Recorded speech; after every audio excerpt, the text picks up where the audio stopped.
soul, dark waters rushing up to meet her. And 100 miles away, the Long Beach longshoremen stretched out along the dock, singing sleigh bells and sagebrush, singing cigarettes and spit, singing Molly, we love you, Molly, don't jump.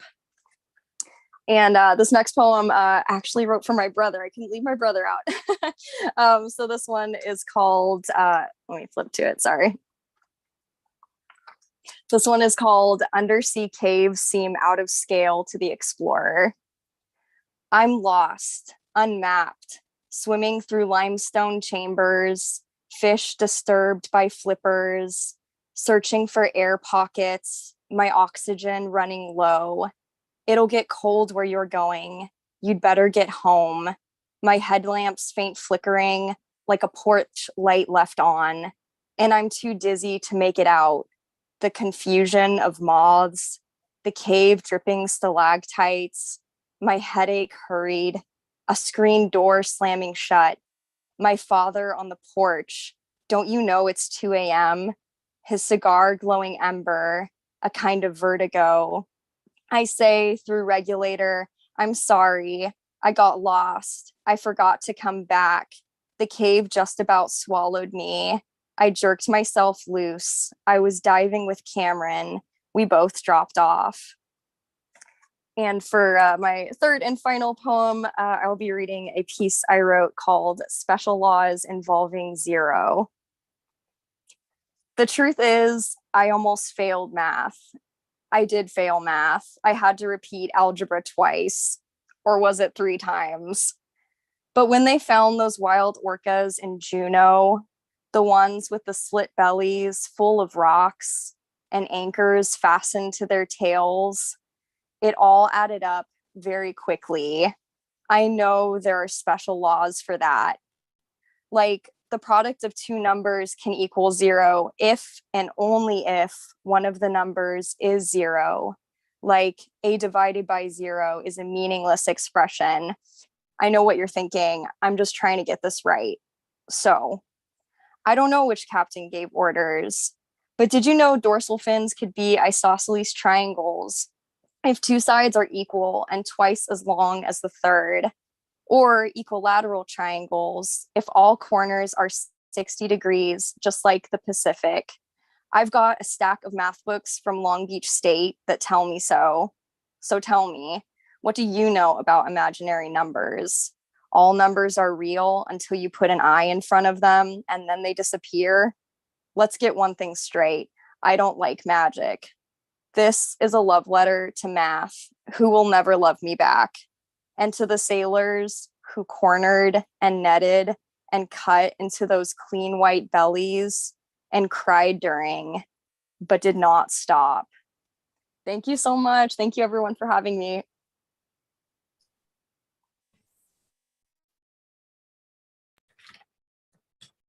I can't tell if I'm coming through here, but thank you so much for reading for us.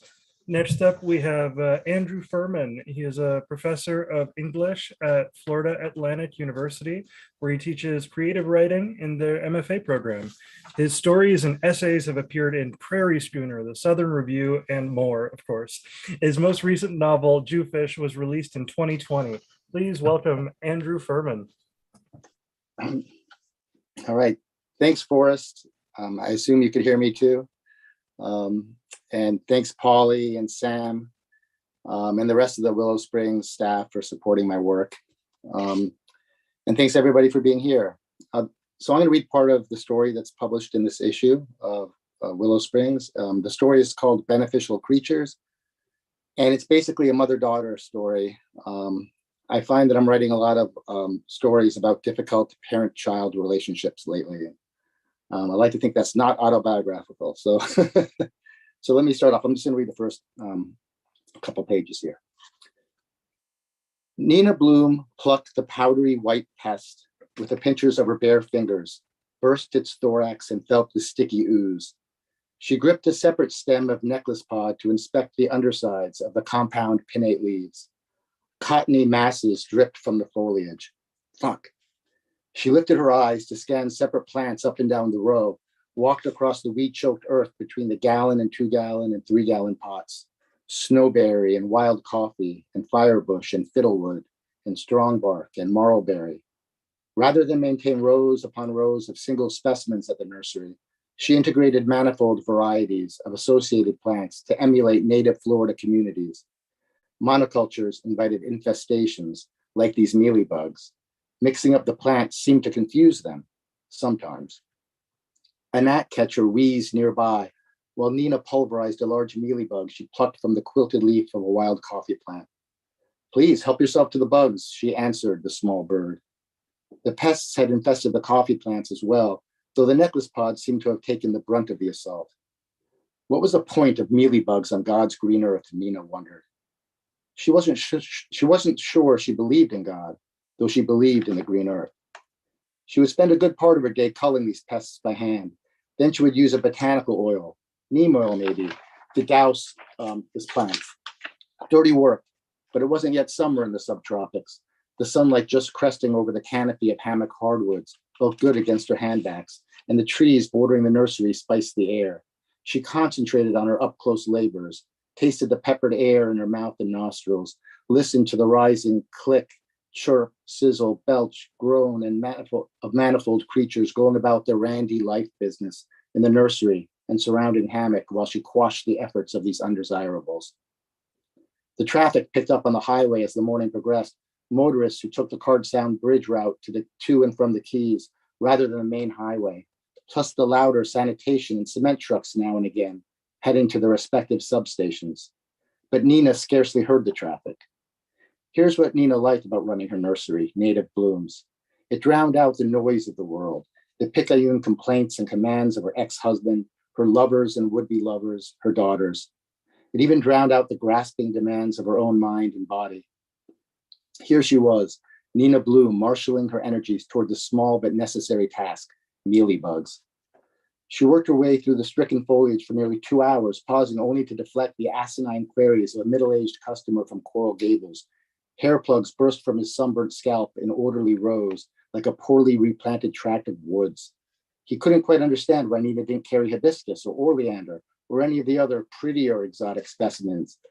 She told him he'd be better off at Home Depot. Riled up by the encounter, she returned to her labors with renewed vigor, but soon spotted Joy Holtkamp's Prius thwacking its way over the muhly grass and Spanish needle. She lifted a bug-smeared hand over a blighted shrub so that Joy might spot her. It was good to see Joy's car, particularly after shooing away the last fellow. She watched as Joy parked at the cabin and made her way toward her on foot up the narrow road. "Morning, Joy. How's the weather on Big Pine Key?" she asked, because that's the way she always greeted Joy. "Oh, just another day in paradise," Joy replied, propping her oversized sunglasses atop her forehead, because that's the way she always replied. Joy had been Ed's secretary at the community college. She had been married to a dissolute charter captain who pitched his truck off the 7-mile bridge before Nina's time in Monroe County. She now lived with her gay nephew down on Big Pine Key. She birdwatched in the hammock, these 2,000 acres of rare woods where Nina scouted for seed, and was a frequent visitor to Native Blooms. Ed had complained about her curt and punctilious ways. Joyless, he called her, though Nina always liked Joy. Then Ed moved up to Miami to take a better job at FIU. Nina surprised Ed by refusing to sell the nursery and move up to civilization with him. Their older daughter, Lisa, joined her father so that she could train with a more competitive swim team in an Olympic-sized pool. But Danny decided she would stay with her mother. Then Joy finally retired, as if she only wanted to outlast Ed. She was just about to ask Joy if she was interested in seeing something special. The root balls of Nina's most recent generation of strongbarks had firmed up nicely, when she thought she recognized the rising rattle of her northern parallel, one of those little jobs that the bird watchers in the hammock always seemed excited about. "So how are the girls, Nina?" Joy asked before Nina could ask about the bird. Joy often asked about the girls, but it seemed an abrupt segue. She told Joy that the girls were fine. Lisa was swimming up a storm at the university, and Danny, well, you know how teenagers are, she said, and then immediately regretted her remark. What did Joy, who never had children, who stood there nodding as she studied her scuffed K-Swiss tennis shoes, know of teenagers? And I think I'll stop there. Thanks. Awesome. Thank you so much. Uh, Next, we have Dorsey Craft. Dorsey Craft is a poet living in Jacksonville, Florida, and is currently the assistant poetry editor for Agni magazine. Her first collection, Plunder, was awarded the 2019 May Sarton New Hampshire Poetry Prize, and her poetry has appeared or will appear in Alaska Quarterly Review, Cincinnati Review, and many others. Please welcome Dorsey Craft. Thank you so much. Hi, everyone. Thank you all for coming. I'm just going to read one piece tonight. I wrote it during the early days of the pandemic and workshopped it on Zoom with some close friends. And I'm so honored that it's found a home in Willow Springs. This poem is called Poem of Frisco the Cat. Poem of Frisco the Cat. Elle brings home 2 kittens, one orange, another striped gray. All year they grow larger on the landing. They lay their piss on sleeping bags and in suitcases. I scoop them both up and clutch them to my chest like love letters. One of our roommates has a hard, bony face. All she wants to do is jog. The orange kitten has green eyes, becomes very fat. The gray stays slender and watchful. Elle leaves a man who flipped over our glass table, meets a man who steals her credit cards. She names the orange kitten Frisco and the gray one Tink. Frisco's eyes roll in his fat head. He looks like he steals all Tink's food. His fur dapples like a river, like the real live incarnation of the devil. Our roommate with the hard, bony face eats little, but makes cookies for us every Friday. I envy her hips, wide and pointed. Once, in a moment of joy, I jump on her back, and the hips are so solid, it's like sitting on a shelf. She hates Frisco and Tink, her hard face upstairs alone, registering for marathons. She will not feed them little pieces of salmon. I get into poetry workshop and read the poem about the cat named Joffrey, a servant of the living God. I get married in front of a large brass bell, move to Houston, write poems. Elle gets married in a garden with horses. Her husband has rough red hands. I write a speech that makes everyone laugh and then feel sad. Bonyface becomes a dietitian, and I do not give her advice on her personal statement. Lose track of her lovers online. My screen is full of Elle's face. Her skin is pink in Fargo. It's snowing outside, and the cats are watching sparrows flick by the window like little blades. Tink has kidney failure, clean spots of red on Elle's carpet. I picture Frisco as vampire, leech, spirit of greed, munching on Tink's organs and blood. I say, I am so sorry. I eat chocolate in gold foil. Elle says that reading my book is like peering into my soul. And I want to tell her my soul is fat, with green eyes, an orange puddle of sick on the floor, that it serves not a living God, but Elle's ashen ghost of hair wrapped around my wrist, the shadow of a bowed back in a window open as flame. Thank you. Thank you so much. All right, next we have Julie Hensley. Julie Hensley is a core faculty member of the Bluegrass Writers Studio, Eastern Kentucky University's low residency MFA program. Her poems and stories have appeared in Image Magazine, the Southern Review, and many others. She currently has 2 books out, Viable, a poetry collection, and a book of fiction titled Landfall, a ring of stories. Please welcome Julie Hensley. Thanks so much for including one of my poems in the beautiful issue 89. And thanks for letting me take part in this tonight. I'm honored to be here.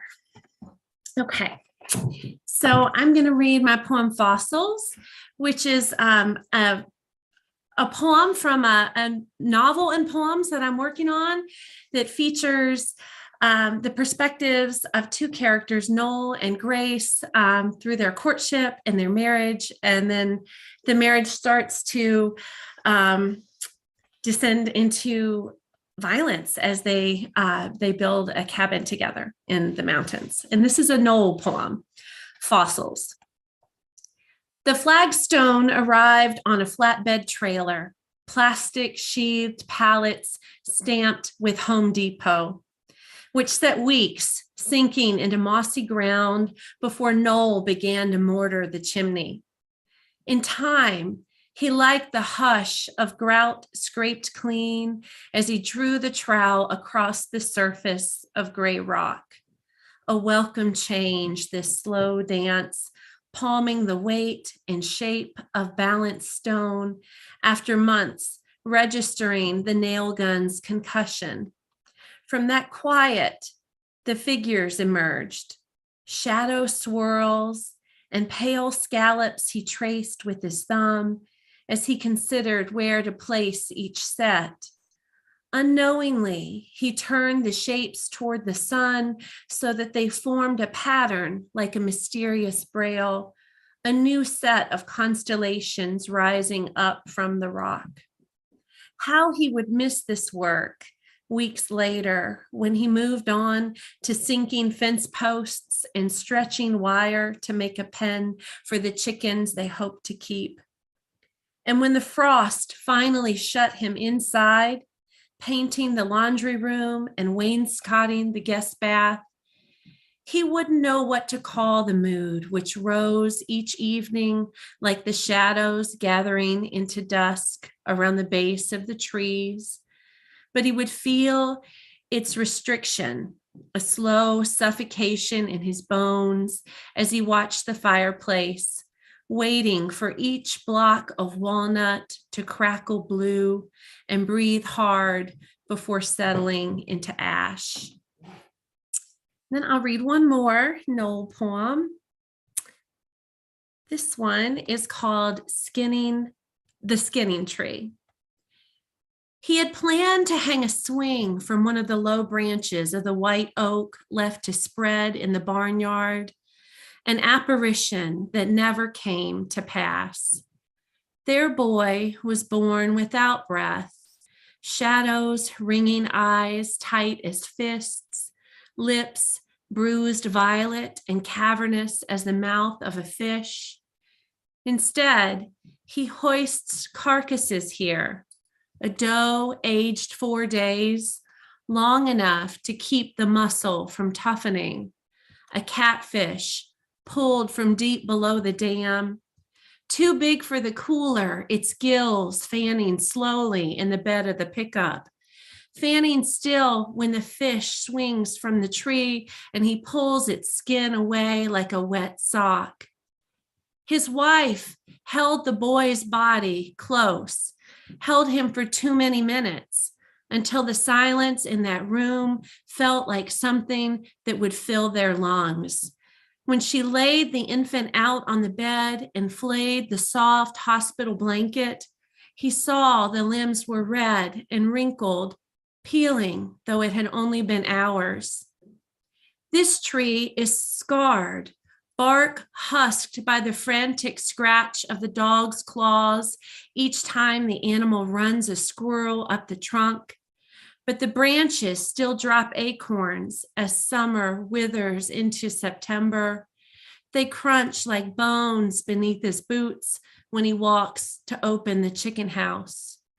Soon, the deer will come to feed, their flanks so brown and alive against the dusky curtain of the injured autumn sky, their white tails twitching as they lift, then bow their heads, feeding on these small gifts the season offers. Thanks.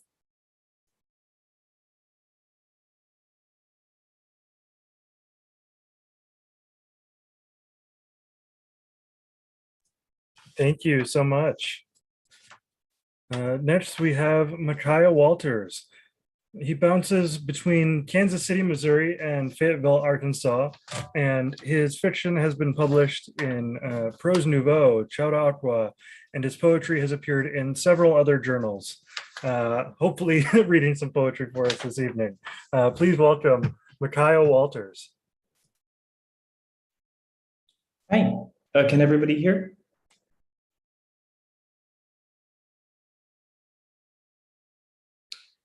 I'm going to read just one piece tonight. It is the poem that I have in the issue. Thank you all so much for all the work you've done on this issue. I've admired Willow Springs for a long time, and I'm honored to have work in this issue. This poem is called "Soon We'll Sell Ourselves for Parts." And it was written before the pandemic, but I think it feels a little bit like a pandemic poem. The point is, nothing works here. Not the water, not the heat, not the electricity. Fire itself has gone defunct. No one spontaneously combusts anymore, and even scheduled combustions have become a privilege reserved for the wealthy. All night, workers disassemble homes, cutting drywall, carrying 2x4s back to the woods, replanting them. On break, they sit cross-legged in the compounds, sipping bitters, stripping copper off plastic until the sun doesn't come up. The stars have crashed. The sky is rebooting, but that logo's been spinning above us for years, an optimist on a treadmill, and some of us have started to wonder if the time's come to salvage the glass from our telescopes. Even the aurora borealis is down. No one's settled on the matter of blame, but everyone here can agree, at least, that electrons just don't bounce off ozone like they used to. Someone, and no, we're not pointing fingers, but someone didn't send in the sacrifice. Thank you. Well, thank you so much. Next, we have Karah Kemmerly. Karah Kemmerly is a queer writer from Northern California, currently living in Portland, with, and I quote, a growing collection of plants. She received her MFA from Oregon State University, and her poetry has been published in Ethel, Railroad Review, and others, of course. Please welcome Karah Kemmerly. Hi, everybody. I'm going to start by reading, I have two poems for you. I'm going to start by reading the one that was published in Willow Springs. It is called Fernweh, and it's a lot about me just thinking about how I don't live in Germany anymore. Once I was at least a little reckless. I could live 3 weeks out of a backpack, ad-lib my way through a meeting at the Ausländerbehörde. It wasn't easy, of course, but I made it through. Cried for a while in front of a park gate christened for Theodor Storm, wandered am Hafen in the mist back to the Bahnhof, calmed myself down. Once I walked miles most days in the dark, wrote shitty poems alone at the laundromat, ate mostly soup, but I survived. Better even, after a few Weissbier from the Edeka, I didn't sound American. Once I fooled a stranger in our WG. Doch klingst du nicht, als ob du Gummibänder im Mund hättest. I worked hard to be hard to place. Wore giant infinity scarves, ditched all my non-black Kleider. Bought a leather coat and almost never took it off. Once I smoked in front of the Patrikirche, shouted up at the ridiculous glowing Turm. I know we were depressed. I know we were terribly alone, but we were alive then. Walking manifestations of the sublime. I swear I'm not unhappy now. I have my balcony and bohemian sleeves, a poetry degree I've wanted since high school, but I'm such a god-awful lightweight. When my shoes get soaked through in the rain, I whine about it. Once I drank 6 Dunkels in an evening without blinking. Once I reached the edge of a country every time I went out for a run. Yeah, so that's that one. And I have one more for you. This poem is about watching all of Robert Pattinson's movies in 2 weeks, last December before last. It's just called Pattinson. In December, I watch all 30-something of his films in 2 weeks, ranking them by quality, then haircut, mullet to moppy bangs to tousled center part. I'm looking for through lines that don't exist, some essential Robertism. Paranoid eyes, his shirtback lurch, He puts sunglasses on in a limo he owns, and still he's totally unsettled. My God, to be so overt with your anxiety. He's gonna hurt somebody, I think, and eventually he does. He dresses his dead friends carefully and drops them into space, sings Pretty Girl Rock in the passenger seat, clutching a handgun. Of course, it goes off later, next to a chain link fence, inside the fun house, at the kitchen table when he's ankle deep in flood. I should care more about the harm, but watching him, I crave waiting instead. A slow pony wander across Wyoming, an angry seagull that sits and stares. The moment you recognize disaster before it happens, and part of you welcomes it. At the ocean, I knew I was smitten and should have run, but didn't. When you spend so much time with someone, it's impossible not to fall for them a little. To make them a mirror, I mean. Robbie appears, a spectral warning, plays dead from his boarding school window, bites hard into his girlfriend's wrist, and reluctantly loves the taste. I've been emailing this guy recently who's absolutely terrified of me, he tells a GQ reporter. He says he's got a lousy sense of time, but he doesn't realize how little of it has passed between messages. But I'm skeptical. Not saying he's a liar, but he clearly knows how to act. And if he is lying, I forgive him. Sometimes I know a thing is wrong, and so I try it. Sometimes I pretend I'm not afraid of what comes next. Thanks, everyone. Wow, thank you. That one's surprisingly topical. I love it. Thank you. Next, we have Andrew Rahal. He is the author of No New Wilderness, a book of poetry recently selected for the Ren Arroyo series. His poems have appeared in Basmad, Great River Review, and elsewhere. In 2019, he was selected for the Poetry Ireland Introduction Series by Martina Evans. Everyone, please welcome Andrew Rahal. Hi, thank you, Forrest, and all the staff and editors at Willow Springs for bringing us together tonight. This is a wonderful evening. So I'm going to read my poem, which appears in the issue. It's a prose poem that I wrote fairly early in sort of the pre-vaccine wave of the pandemic. My son's daycare had been closed down for a few months, and we were all still sort of sterilizing our groceries and things like that. I'm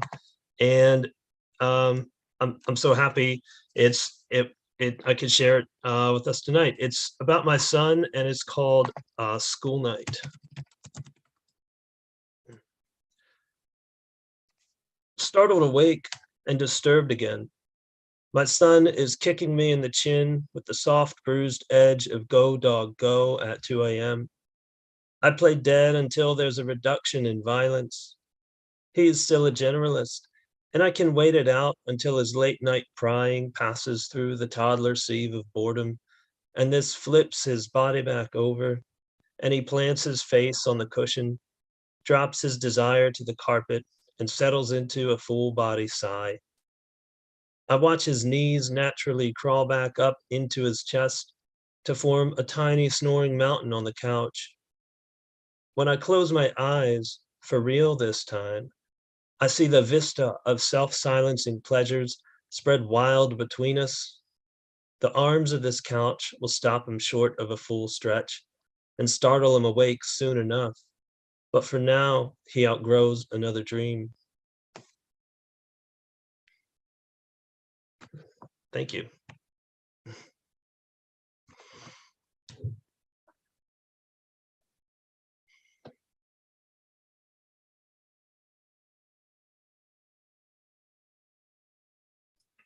Awesome. Thank you so much. Next, we have Michael Spence. Michael drove public transit buses in the Seattle area for 30 years, retiring on Valentine's Day 2014. His poems have appeared or will appear in the Alabama Literary Review, the Hudson Review, and many others. His latest book, Umbilical, was awarded the New Criterion Poetry Prize. Please welcome Michael Spence.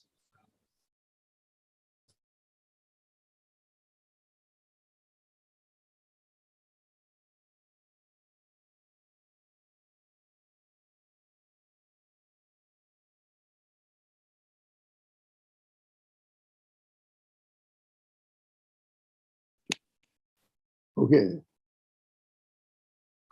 Hope I can be heard at least if I can't be seen. I'm Michael Spence. I'm going to read two poems. One is from the Willow Springs issue. I'm very happy to have it in there. Also happy to know that Dorsey wrote about cats, and I think I saw Polly's cat's tail walk by her screen when she was first introducing us all. Let's see. Okay, let's start. Okay.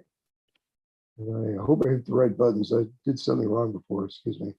Yeah, you're on. I can see you. Cool. Great. Okay. See me, hear me. I can't see myself. But that's just as well. Okay. The first, I just want to read two poems. One from Willow Springs. Thank you very much for publishing it. It's a cute little poem I like to write, and I'm glad I got it in Willow Springs. It's the only poem I've ever written about cats. It's called In Winter, Move and Countermove. The wedge of light, the sun, just risen, sends through the window, lays its length along the rug. The smaller black and white cat, first to find this patch, sits down in its glow, stretching legs as though floating on a little raft of heat. The orange tabby watches her a while and comes over and licks her head and throat until she moves. She jumps up on the sill he's too big to fit on. The patch belongs to him. He sprawls in its gleam, stripes turned bright as deep copper. She moves once more, casting him in darkness as she blocks the light. I'd like to read one other poem. And this is called Thirst. The hiker squints as if his sight is fraying as he tries to find the hidden way in the Chihuahuan desert. He was blind to miss it, he thinks at first. On his map, it winds as clear as water in the spring his thirst could not reveal. But the path now lies immersed in grasses woven over it. A bath of rain 2 months ago made a heath of the sand he'd planned for. He feels the sun grow inside him as he treads up an arroyo, wishing the heat that presses down could be shed like his empty canteen. His throat dries out what is said, tongue swollen. Yesterday he wrote his wife and family the farewell note that he ended, I left in search of beauty.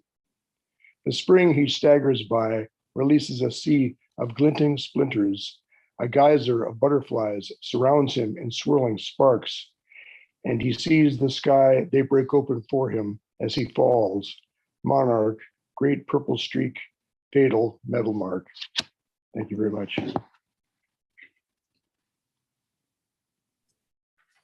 Thank you so much. Next, we have Anne Barngrover. Anne Barngrover's third full-length poetry collection, Everwhen, is forthcoming from University of Akron Press. She is an assistant professor of English and creative writing at St. Leo University, where she teaches in their low residency master's program for creative writing. Please give a warm welcome to Anne Barngrover. Hi, everyone. Thank you so much for coming out, and thank you so much for publishing this poem in Willow Springs. I'm really honored to be in this wonderful journal. This poem is called Princess Mononoke Hits Differently Now. The first time I watched it, I remember being floored that Irontown's ruler, Lady Eboshi, who I actually kind of liked, even though I maybe wasn't supposed to, because she wanted what she could name, really shoots off the forest spirit's head. I didn't believe she'd follow through with it once she sees him with her own eyes. Now I'm like, seems about right. I suppose we all want to show everyone we know how to kill a god of life and death. We can all be short-sighted sometimes, and we'll do anything to feel in control. I thought about the Nightwalker, the forest spirit's nocturnal form, the other evening when my boyfriend and I went a little wayward on a nature trail after we lost track of time. The sky was valacious. The sky was amaranthine and studded with bats, flying more like moths than any bird, until it darkened suddenly as though from under a spilled glass of wine.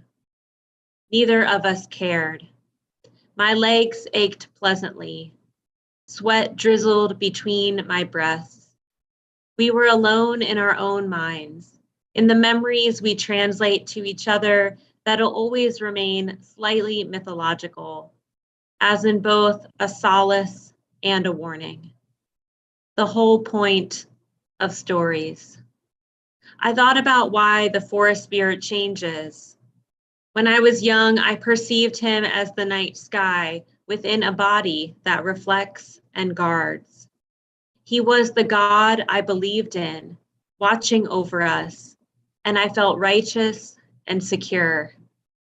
Now I wonder if he wasn't doing anything, just walking around. During the day, plants burst fern-like from his steps. His body adheres with a great furred chest. Instead of antlers, his head's a tree with many branches. His face, a mask with direct eyes and an omniscient smile. His blood cures wounds but won't lift curses. Some acts even a god can't amend.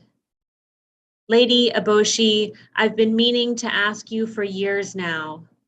What did you think was going to happen?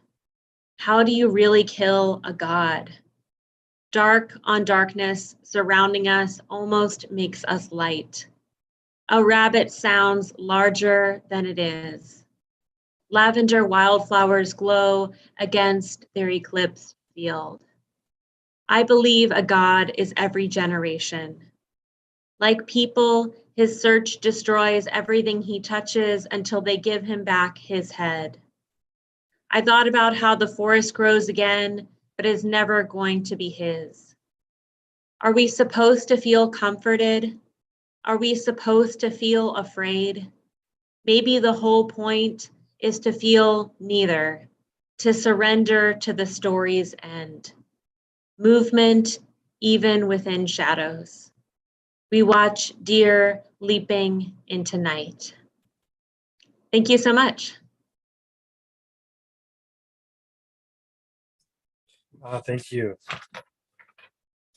Nickalus Rupert is a Pushcart Prize winning fiction writer whose stories have appeared in the Idaho Review, Pleiades, and many others. His short story collection, Bosses of Light and Sound, won the 2019 Spokane Prize for Short Fiction and is available now from Willow Springs Books. Please welcome Nickalus Rupert. So first off, just thank you so much to the staff of Willow Springs. It means a great deal to me to finally have a short story in this magazine. I'm going to read a brief excerpt from my story, Chasing Giants, and I'm going to kind of read from the middle. And this story takes place in Florida along the Gulf Coast, where during summer months, you'll get these things called waterspouts that develop just out offshore. And a waterspout looks a lot like kind of a really weak tornado occurring over the water. Or if you're not from Florida, but you've seen the brilliant movie Sharknado, those are supposed to be waterspouts. At any rate, all you really need to know about the story is two middle schoolers get the bright idea to pilot a very lightweight boat into the middle of a waterspout. Around 2 o'clock, the quality of light shifted, like it was being run through a huge pair of sunglasses. Clouds had finally crowded out the sun and the wind was picking up. Hyro was trying to capture a replacement for Willow the mouse, but from the sounds of him cursing and crashing through dwarf oak, she knew he was having little luck. Helene watched a single perfect cloud cell skate in from the Gulf and swell like a deep fried mushroom over the sound. Something about that cloud's gold-lit edges told her this could be the one. Very calmly, she collected her phone, warned Hyro to prepare for deployment, and corralled him into the John boat. The motor was dry now and cranked within minutes. Off they went, like New World Vikings. Meanwhile, the cloud had changed form, contoured in such a way that the bottom half reminded her of a jet ski hull and the top a hunched over driver. She took this as a sign, not of some gray bearded higher power, but of a quieter mystery that revealed itself with wink and nod and then slid quietly away. The morning's prophecies had all come to pass. She pointed at a gentle wisp of rotation at the cloud bottom. Soon a full snout began to jut from the cloud base and stretch to join the roiling spray ring below. And now she felt the kind of awe that must have rung within the hearts of those poor Maltons as the wind snapped up their fleets. With high rows securely belted, she steered for the funnel at full throttle, and the waterspout was maturing now, tossing up a spray cloud so thick you couldn't see through. The storm advanced north at a leisurely pace, and they were only a few hundred yards from intercept. She could feel the wind shear, the moisture bands that fed this convection machine. Her steering hand trembled, but she would not ease the throttle, would not break course. She shouted at Hyro to hold the camera phone steady. This would serve as both birth and baptism of Helene Plus, the true Helene, she who ran headfirst into the vortex while common folk fled. Helene, Hyro said. He was all twisted up in his harness.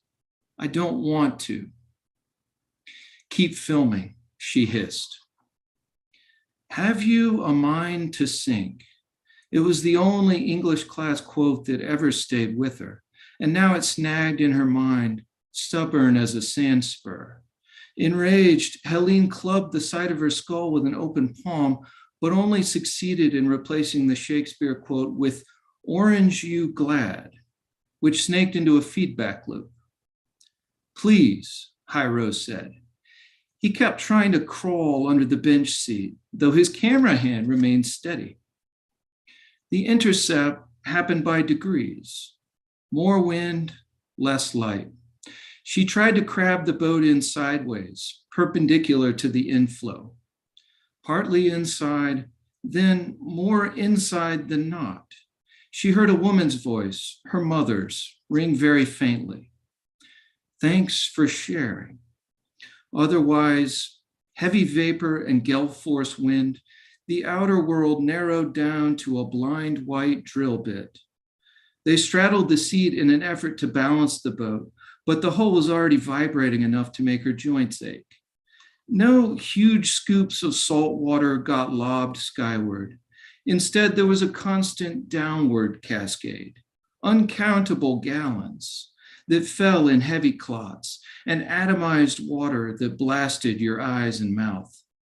Helene's motor was useless here, so she cut it off and crawled toward the bow for stability. Another mistake. Her shifting weight swung the bow into the wind. A new voice cut through the swirling fog. Her father's, though the individual words were lost.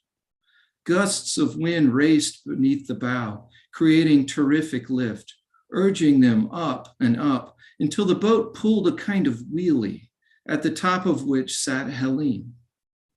Orange you glad. Hyro's harness kept him in place, but Helene surrendered. She rolled free of the seat, and no, she'd never reached the moon, but from this humble change in elevation, she could witness the moment when Hyro's harness failed and the wind ushered him overboard where she'd eventually land. I think I'm going to go ahead and stop there, and thank you all so much.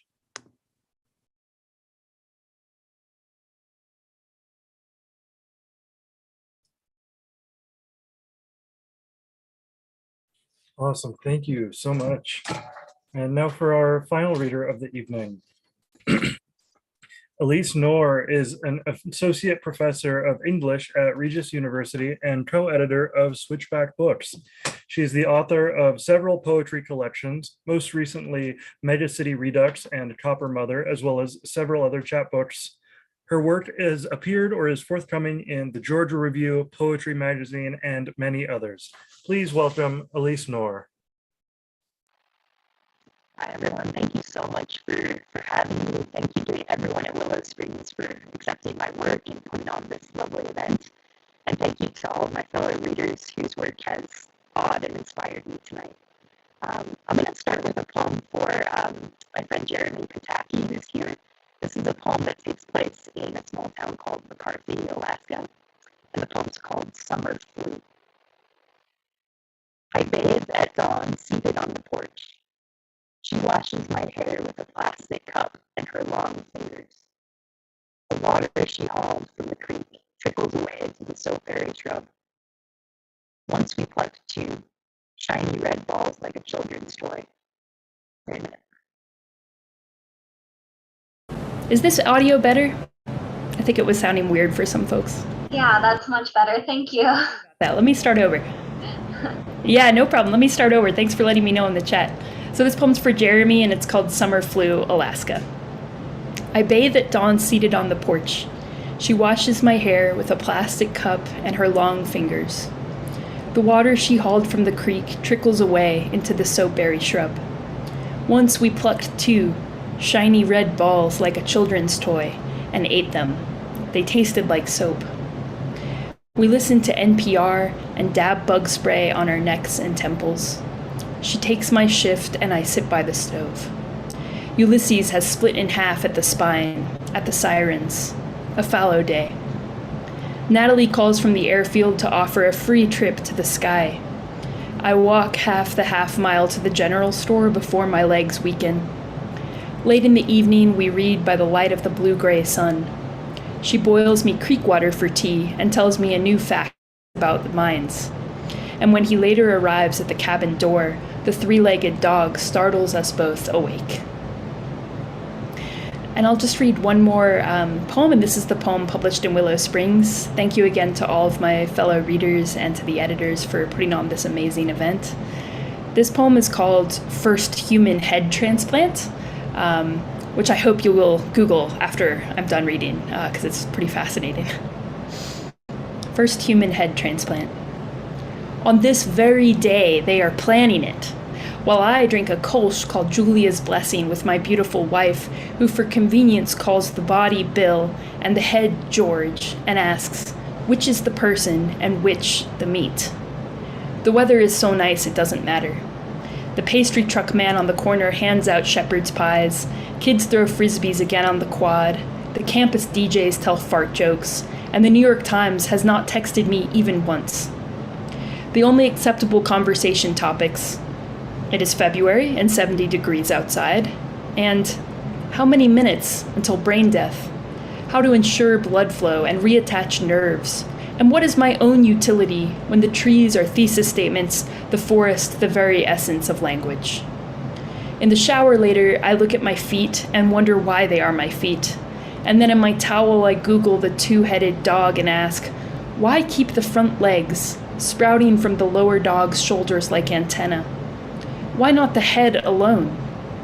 Did the two get along during their month of shared life? Which was Bill and which George? But these are aesthetic questions. Every dog I have known has been only one dog.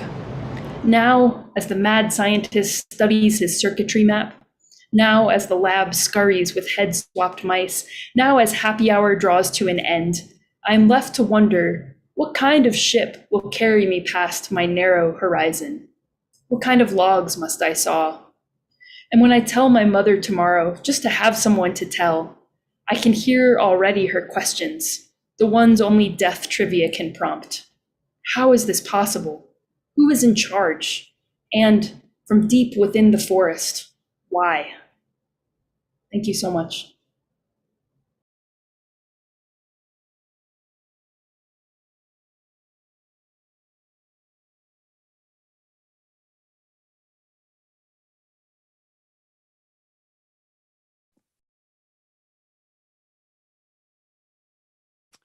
Okay, y'all, we're going to do a question and answer, a Q&A.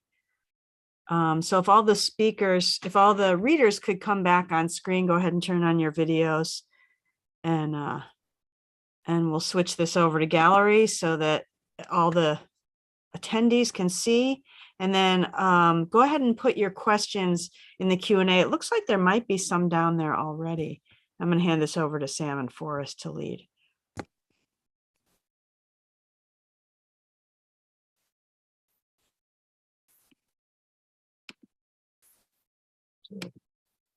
Just waiting for some questions to come in.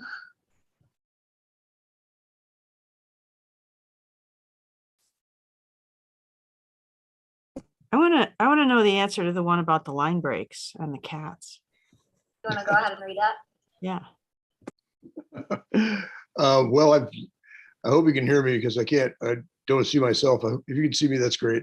Yeah, they're both our cats, and they're named after poets, as you might appreciate. The orange tabby is named after Blake for the tiger, and the little one, the black and white, is Poe.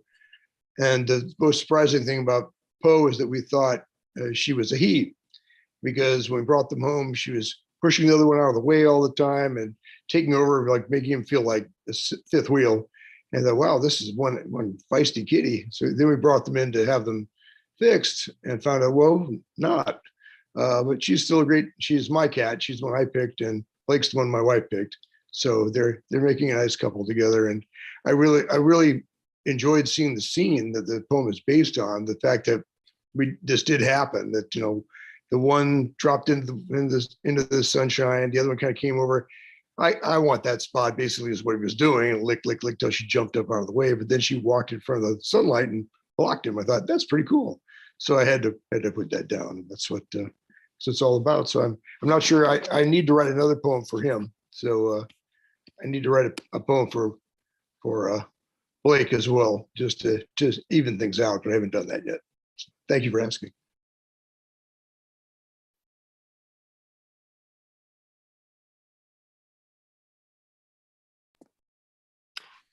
So audience, if you have any questions, just throw them up in the Q&A box.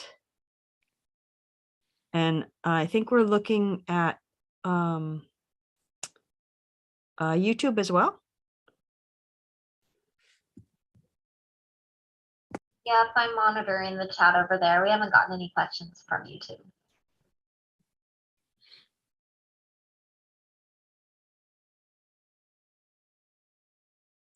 I have a question about cats again. Dorsey, I'm really curious about whether you started with the cats or because what's fascinating about that poem is the understory, right? It's and so I'm curious about how you conceived of that. Did you start with the cats and then the rest of the story, the rest of the piece came out, or?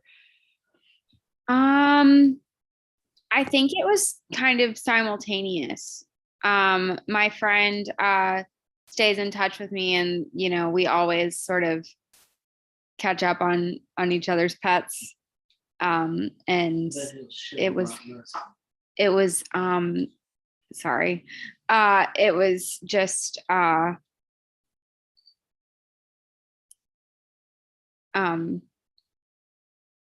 yeah, they were concurrent, I guess, is the short answer to your question. Sorry, I got distracted.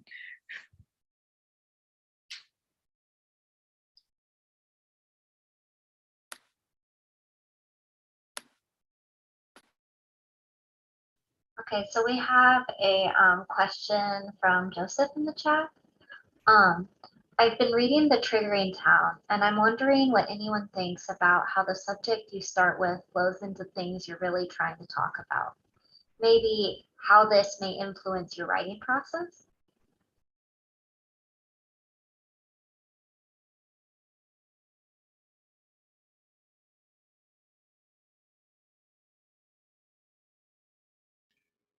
I think I could try to take a stab at this one, because this always happens to me, right? I'm sure it happens to all of us, that you start writing about one thing and then what you're really thinking about starts rising to the surface.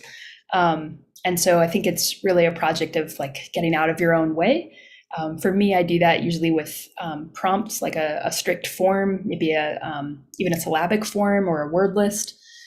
So that I'm kind of distracted from myself. So I recently wrote a poem. I was watching these students check out legs at the front desk of my university library, like to study for their nursing exam, these big model legs. And you know, you start writing about what's happening with the legs and following your word list or your form, and then whatever you're really thinking about kind of rises up to the surface. And I just try to trust that and keep going with it and writing as much as I can until I have nothing left to say, and then go back and see what's there.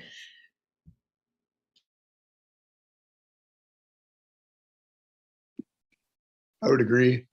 That's the same way for me too, is that a lot of times I start out thinking, well, I want to do such and such, and pretty sure it's going to end up here. And pretty soon, one thing I like about forums, I try to use forums fairly often, is that your choices are constricted.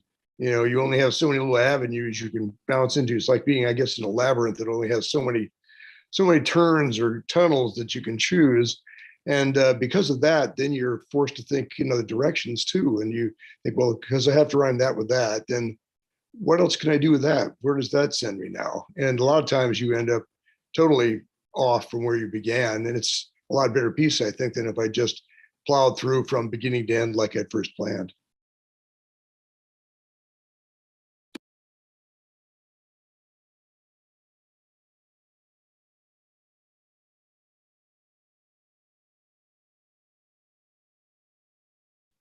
We have another question. This one is specifically for Tessa.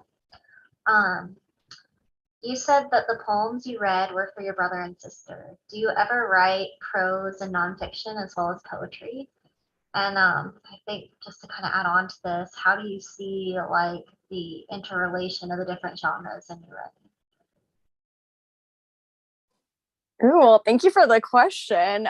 It's funny because I primarily only write poetry, but I primarily only read fiction. So I'm very influenced by fiction, and I feel most of my poems are more narrative.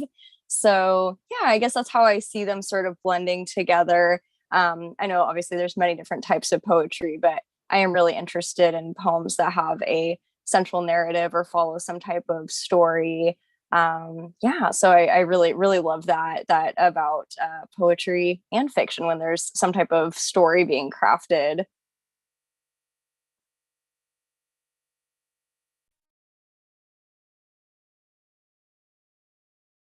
And then maybe we could just open the question up to everyone else as well, about the influence of different genres on your work, and do you play with combined forms?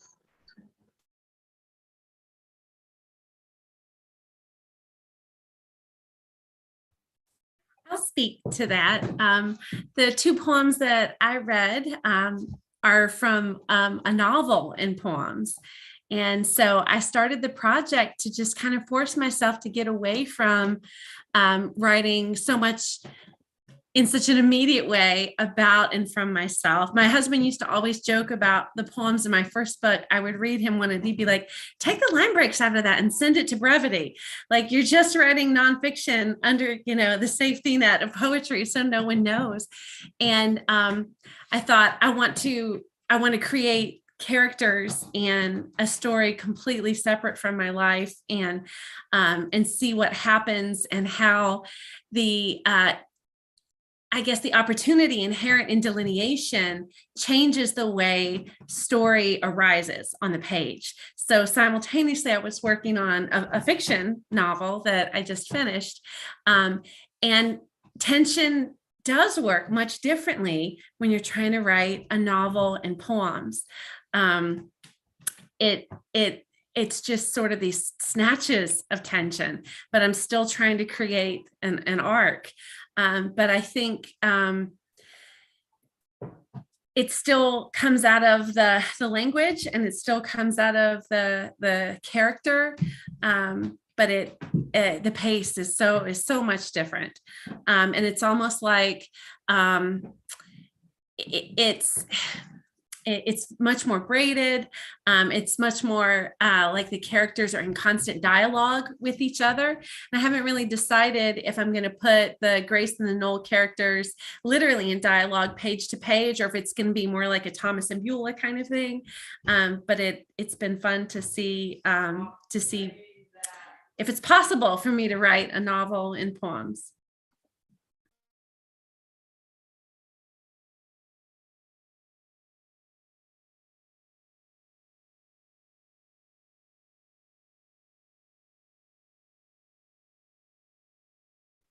And I we mean, have I guess not, oh, I could, sorry, go ahead. I was just gonna jump in, because in terms of the two genres I work in is fiction and nonfiction. And it's a great question because sometimes I'm not always sure why I choose one over the other, because topically, I think both of them, when I'm writing nonfiction and fiction, I'm writing on some similar topics, often involving plants and animals in Florida. But I think that, often when I want to go to fiction, it's probably because, my own experiences that I often write about in nonfiction, I feel like it'd be so much more interesting if there's a different character besides me engaging with these things. And then sometimes the fiction sort of will take off from there. So that's when I sort of go between the two, but there is some overlap with me between those genres. Yeah.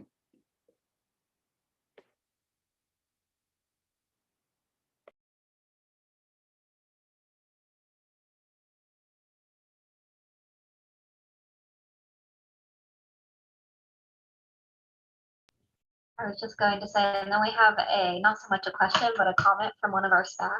And they just wanted to say that it's really cool to see you all read your poems and go, I know that one. I was there when we picked it. And then they also have a question. Does anyone consider themselves a specific type of writer, like a romantic or a modernist or anything else?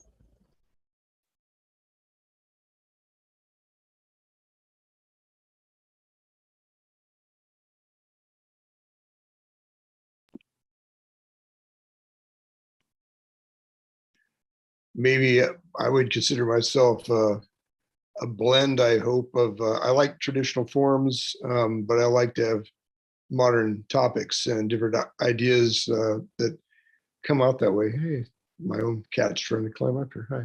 And so I like that tension. I mean, I think it's neat that I think there's all types of different writing, which is really great. But my personal favorite is to try to get the lyrical and narrative to come together. And I also like to generally be understood. I'm not a big fan of what I think sometimes is kind of like just razzle dazzle in verbiage.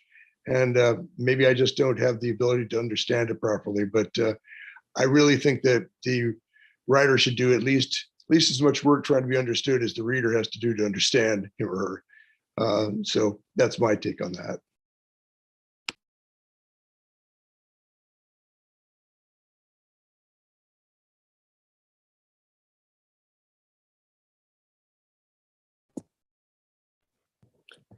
I have a quick question. Oh, go ahead.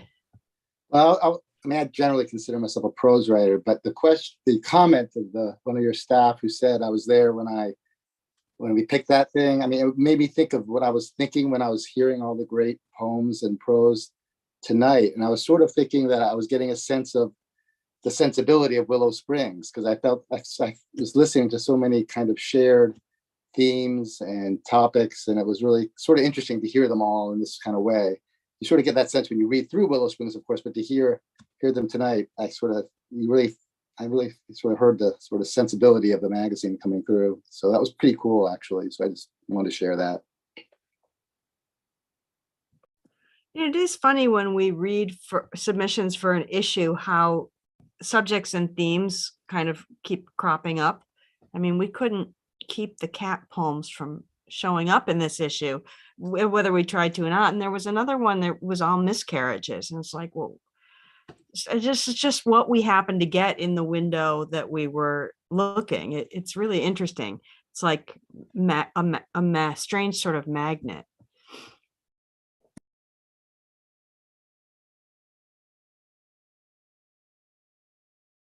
And didn't you have a question you were going to ask, Polly? Yeah, I'm just curious about what I mean, maybe you've been asked this too many times, but I'm curious about what the pandemic, what effect it's had on your own creative work, both positive and negative.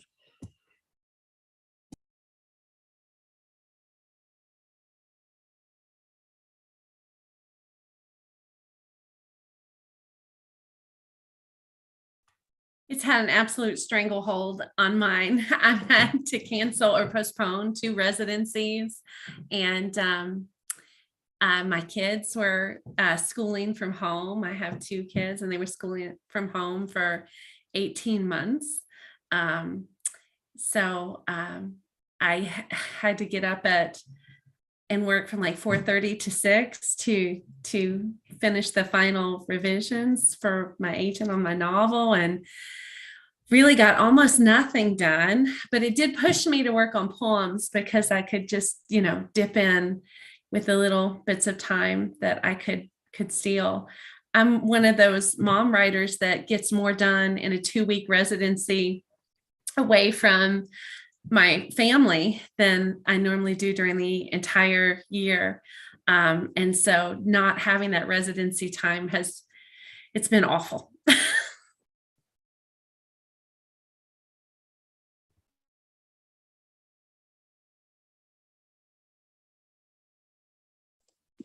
Yeah, I could add just I guess it had kind of it has had a similar isolating sort of experience. I've got 2 kids under 5, so I was pretty busy. Still am pretty busy. They're both home, and so it's just finding snatches, finding times to read and write, and a lot more audiobooks I've noticed, because you don't have as much time, but you could hear a book, or so I feel like I've missed physical books more than anything in the past 18, 19 months since the pandemic started. But yeah, there's just kind of the I mean, all the similar experiences, but I think that that absorption of just sort of family and kids is certainly felt past 18 months. Yeah.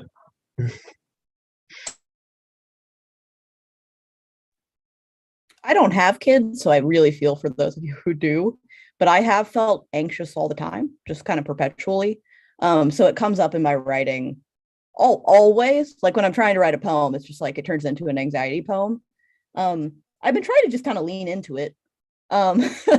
Sometimes it works and sometimes it really doesn't, but it's in the room kind of literally always now. Yeah, we'll see. Some of them will work out, and that's about as much as I can hope for.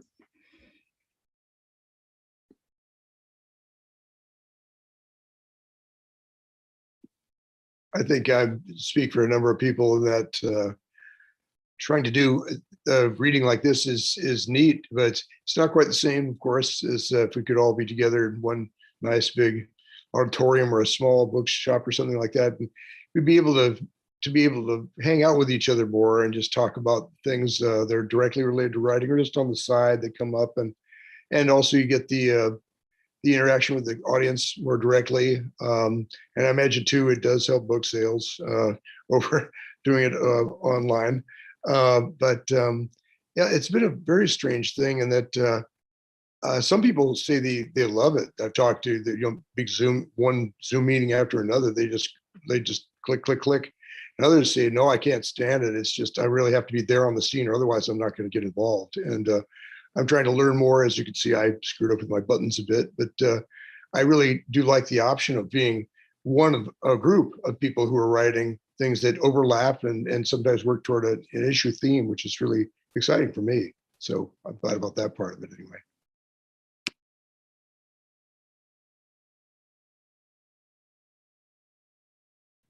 Well, we have a couple more questions in the chat.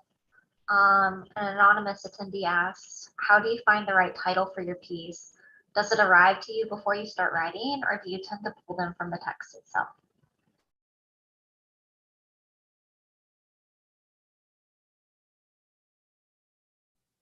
I feel like I usually start with the title. I kind of see it as like the first line in my poem a lot, and kind of gives me direction. So yeah, it's usually kind of like my kind of starting point. I'm totally the opposite. I pull mine from the text after it's over.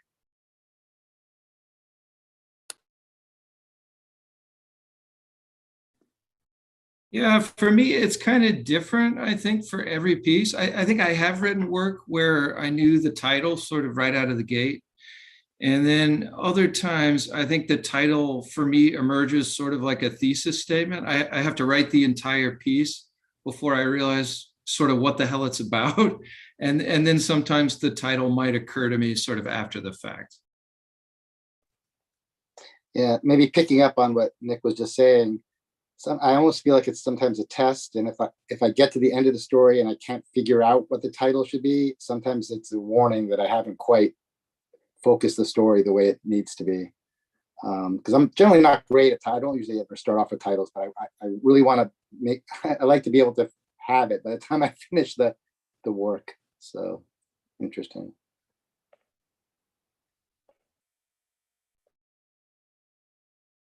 And then we have another question. For you, those of you who are also educators, how do you find the balance between understanding your craft and also understanding pedagogy and teaching?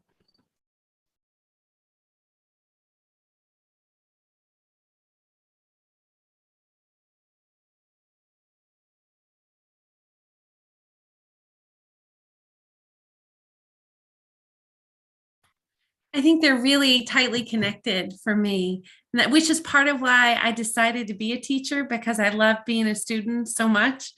And so oftentimes the subjects that I choose for my workshops or my lit classes are itches that I want to scratch with my own writing. If I want to start playing with form, then I'll teach a formalist class. Or if I had a list of Native American writers that I really wanted to return to, and some new books I wanted to read. So I planned that class this semester. I think that it's a good way to keep generating new work when you have to come up with exercises to help your students generate new work, and you try them out in advance. And if you want them to be brave enough to do it, you have to be brave enough to do it too. So they're really tightly connected for me.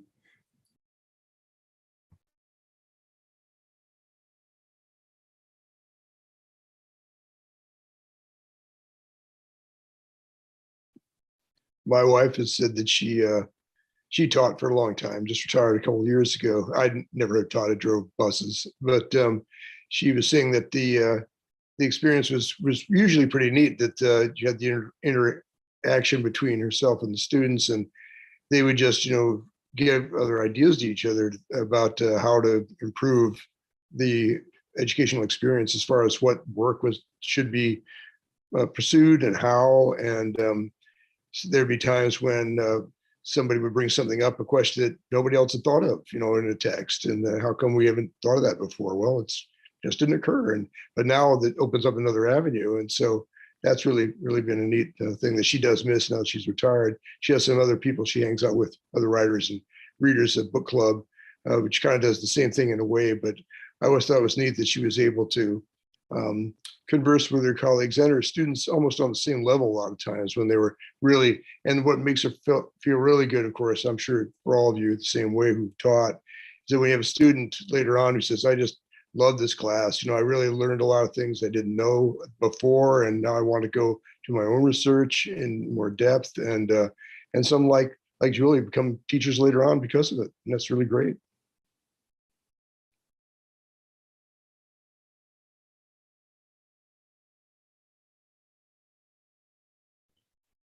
We have another question.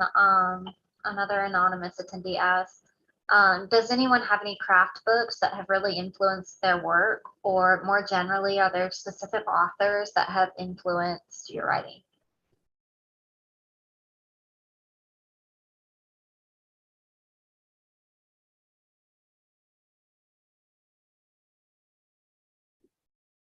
I've been really into Bianca Stone lately, and kind of always. If you haven't read her stuff, highly recommend. She also does like poetry comics. So if you're like playing around with visuals and words kind of working together, or like being in conversation with each other, but not necessarily working together, She's a really cool one to check out. She also does a lot, like I think a really successful sort of like highbrow, lowbrow blend where there's a lot of humor, but then she's also like spending a lot of time thinking about different sort of academic sounding texts and stuff, and the combo is fun. So that's just a random recommendation. Is that Karah? Is that balloon poetry book by Outlaw Balloon Pop or something? She wrote, I'm not familiar with that one. She wrote her most recent one is called What is Otherwise Infinite. And it was really good. Yeah. Yep, that's what I'm thinking of, Patricia Lockwood. Same press.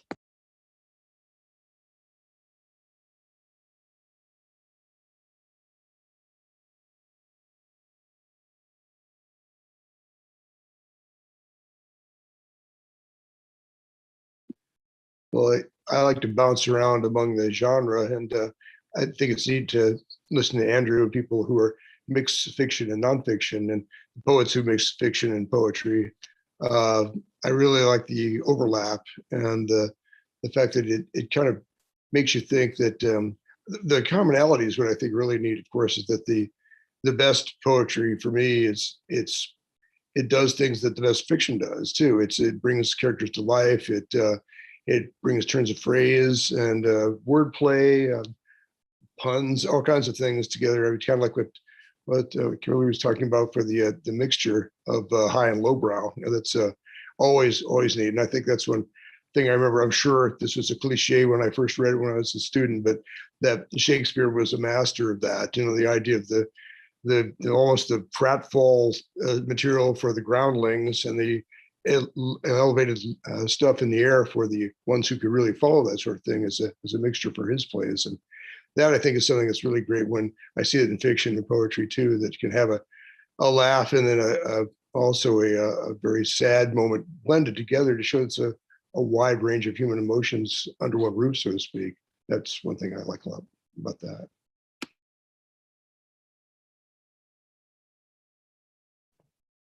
Yeah, I'd just like to add that I think I agree with what everyone's saying, that there's like you know, in looking at craft, there's sort of traditional craft books there's some excellent ones out there, like Annie Diller's Writing Life or Matthew Celeste's new one, and you know, different approaches. But I guess for me, when I was in doing a master's, kind of learned that, you know, every single book you read turns into a craft book. Like when you're going through it, looking at all the different approaches. And so I think when that was kind of like a shift in my reading, you know, when you realize that and you start studying those choices in the text and the moves that writers are making, and so you can sort of just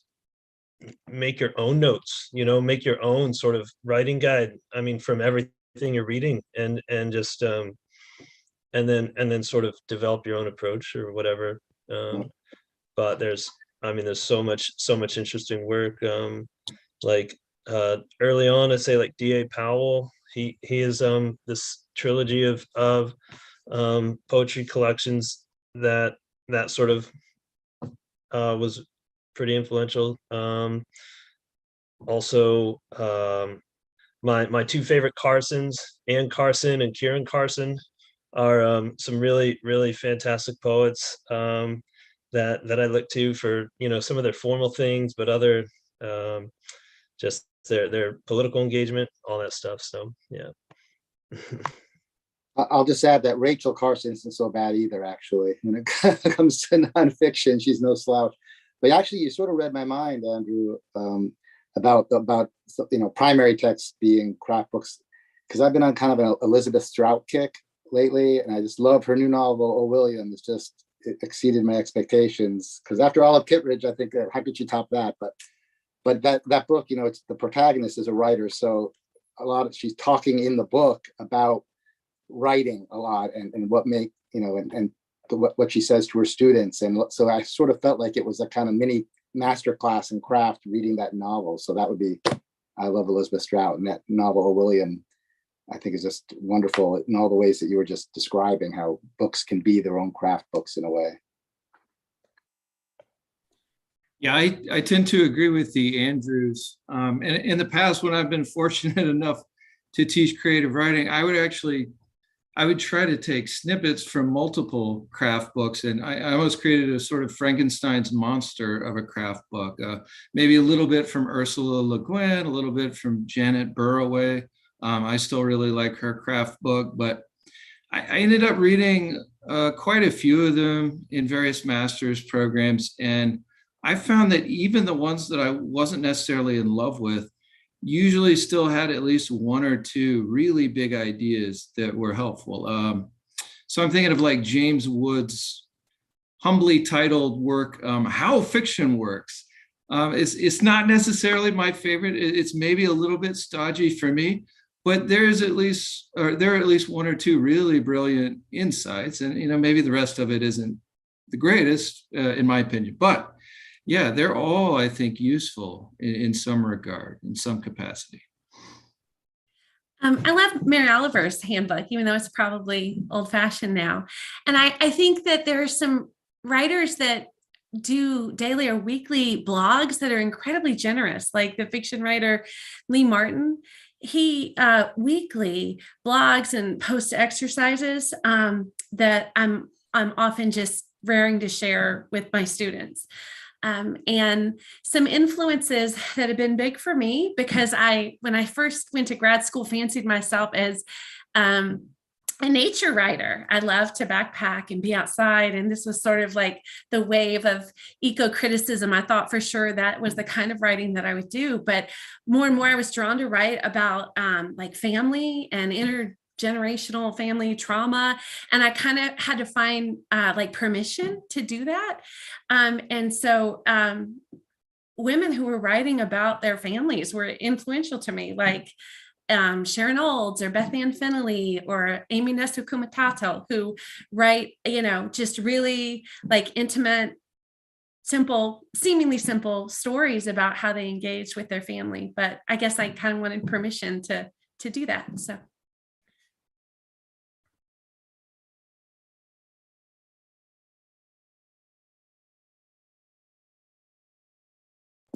So I think we're losing panelists, so we should probably wind up. And it's about 7:30. Does anybody else want to add anything else? We got a comment from Jonathan Johnson. Terrific reading and congratulations. And also one more question on guilty pleasure books, if anybody wants to give a guilty pleasure book, and then we'll sign off. Well, I like guilty pleasure books I like science fiction. I thought I'd started out when I was a kid, a younger person, I thought I'd be a science fiction writer. That's what I wanted to do. And the more I started looking at it, the more I realized I just didn't have quite the imagination for that I thought I did. But I just got through rereading The Man in the High Castle, Philip K. Dick. And I have a huge question about the end of it. And one of these days, or maybe one of you guys, if we share an email link sometime, can maybe answer my question of whether I think what's going on is actually going on at the end.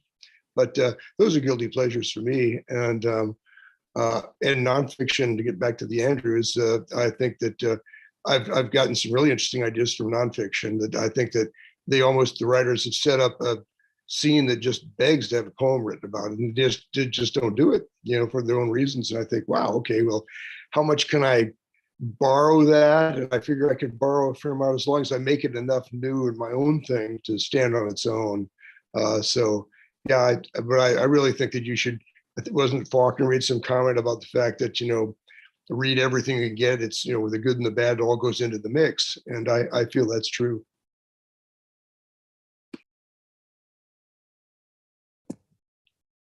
All right. Well, thank you, everybody. That was a fabulous reading, a great Q&A, and thanks for all of you who came and read, and for passing your work on to Willow Springs. Have a good night, everyone.